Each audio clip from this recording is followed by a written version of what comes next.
Okay, let's set the scene. It's 1840. We're in Paris, and the entire city is about to do something, well, kind of like collective necromancy. Seriously. They are bringing back the body of their dead emperor, the one and only Napoleon Bonaparte, all the way from the remote island of St. Helena. Now, this was supposed to be this huge moment of national unity, a big political show. But what it actually did was unleash something completely unexpected. So, as this massive funeral procession snakes through the freezing streets, we're talking cannons firing, crowds roaring, long live the emperor, something really, really strange is happening behind the scenes. A weird pattern starts to emerge. In that 1 year, a very specific number of men, 14 of them, were admitted to a single asylum in Paris. And here's the kicker. These weren't just fans. They weren't guys who were, inspired by Napoleon. No, these were 14 separate men who were absolutely 100% convinced that they were Napoleon Bonaparte. They believed they were the emperor, back from exile. A writer at the time, a guy named Alphonse Esquiros, he saw this whole thing unfold and called it a psychic epidemic. He wrote that the asylum directors were just completely overwhelmed. And you can see why, right? This wasn't a slow trickle. It was a flood. A sudden, bizarre wave of emperors washing up in the asylum. A whole platoon of them, all claiming the same title. So that's the big question, isn't it? How on earth did one dead emperor create 14 living ones, all in the same asylum? This is what we're going to dig into. And trust me, it's not just some weird historical footnote. It's a fascinating story about how memory works, what madness really is, and just how dangerous a powerful national story can be. So, how does something like this happen?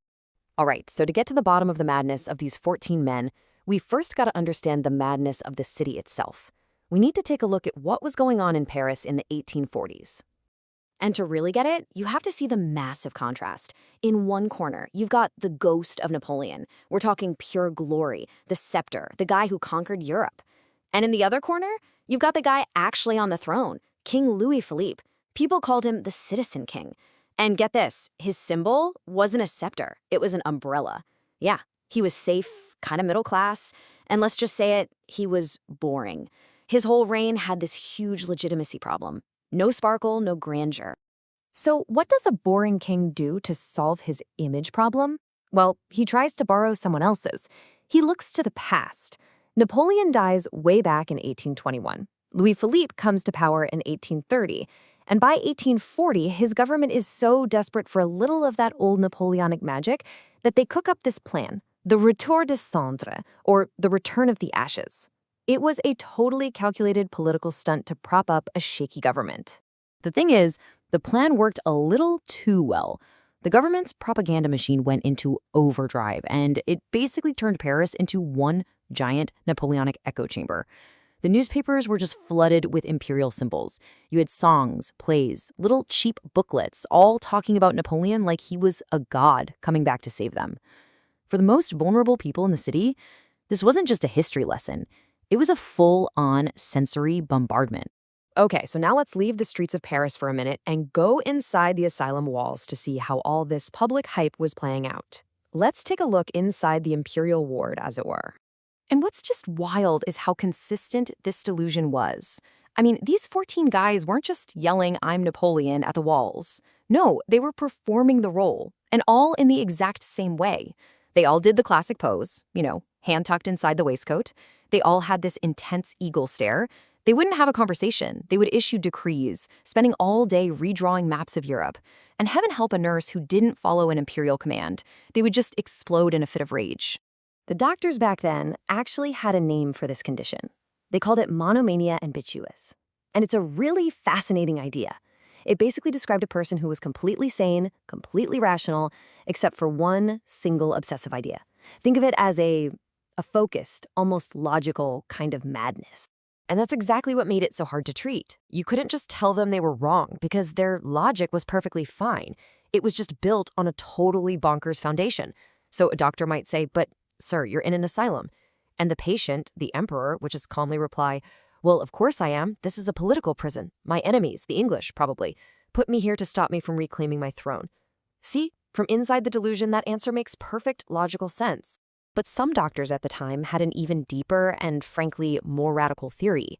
They thought the problem wasn't just in the brains of these 14 men. They thought the problem was in society itself. They had a name for it: morbus democraticus, literally, the disease of democracy. Their wild theory was that the French Revolution had actually made people mentally ill. And you're probably thinking, how? Well, the idea was that by tearing down the old system, it created this huge, stressful gap by telling everyone that they could become anything they wanted. Think of it this way. Before the revolution, in the old world, your lot in life was pretty much set in stone. If you were born a peasant, you died a peasant. You didn't lie awake at night dreaming of becoming king. But after the revolution, and especially after a guy like Napoleon, who wasn't even from a top-tier noble family, made himself emperor of Europe, well, that changed everything. The message was suddenly, hey, anyone can get to the top. Ambition wasn't contained anymore. It was infinite. And for some people, that was just too much. And this, right here, is the absolute heart of the matter. For these 14 guys who were just ordinary people, tailors, clerks, failed soldiers, they were crushed by the weight of their own anonymous lives. That gap between the promise that you can be anything and the reality that you are nothing, it was just too painful to bear. So the delusion, it wasn't just madness, it was a strange kind of solution. It was the only way their minds could build a bridge over that impossible gap. Okay, so this is where things get really interesting. We're going to connect this bizarre 19th century story to a very modern idea that actually helps explain exactly how this happened. And that idea comes from information theory.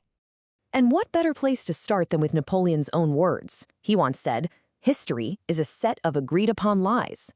And when you think about it, that's incredibly sharp. Our whole society runs on these shared stories, these narratives that we all tacitly agree are real. But what happens when someone's mind can no longer agree? In information theory, you basically talk about two things, the signal and the noise.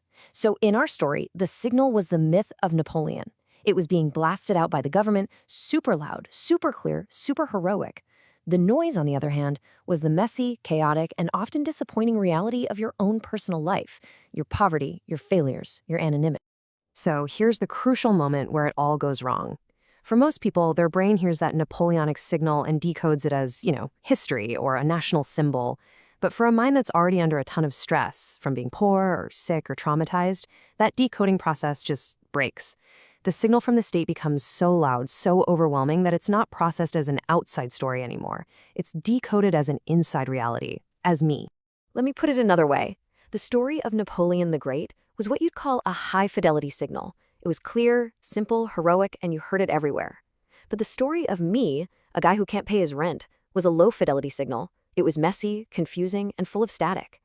And in that battle for a person's consciousness, the stronger signal just won out. The powerful, high-def information of the emperor literally overwrote the weak, static-filled information of the self. Which brings us to a pretty chilling conclusion, really.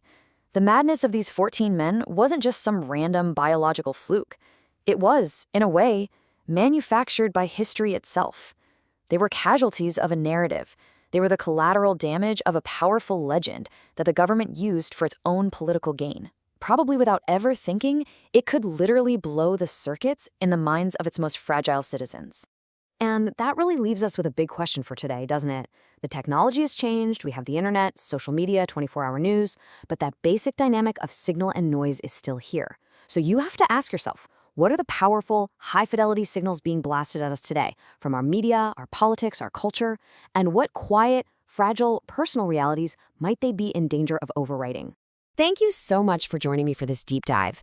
If you found this strange corner of history and psychology as fascinating as I do, I'd really appreciate it if you'd hit that like button and subscribe for more explainers like this one. And I would genuinely love to read your thoughts on that last question in the comments. Thanks for watching.